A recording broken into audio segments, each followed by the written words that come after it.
ரொம்ப அதிர்ச்சிகரமான விஷயமா இருக்கு. இப்போ சின்ன வயசு, நிறைய கனவுகள்,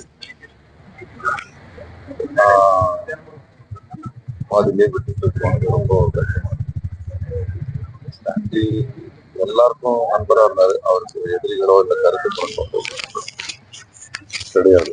எல்லாருடைய கருத்துக்களை ஏற்றுக்கிட்டு எல்லாருக்கும் நண்பரா இருந்துகிட்டு எல்லாரும் உதவி பண்ணிக்கிட்டு கடைசியில எல்லார் உதவியும் பெற்று கூட அவர் தன்னுடைய வாழ்வை நிறைவு பண்ணாம போயிருக்காரு. ரொம்ப கஷ்டம்.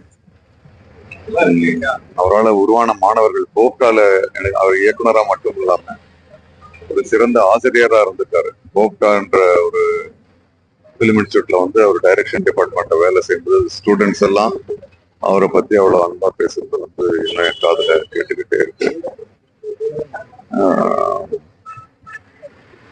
அவருக்குன்னு மனைவி மக்கள் இல்லை, அவருடைய கூட பிறந்தவர்கள் இருக்காங்க. இருந்தாலும் அவருடைய சோகம் என்பது அவருடைய குடும்பத்தாரை விட அவருடைய நண்பர்களுக்கு தான் ரொம்ப ரொம்ப அதிகம். அவர் விட்டு சென்ற பணிகளை வந்து நாங்கள்லாம் எடுத்துட்டு முன்னால கொண்டு போனோம். அதுதான் அவர் எங்களுக்கு விட்டு போற செய்தியா இருக்கு.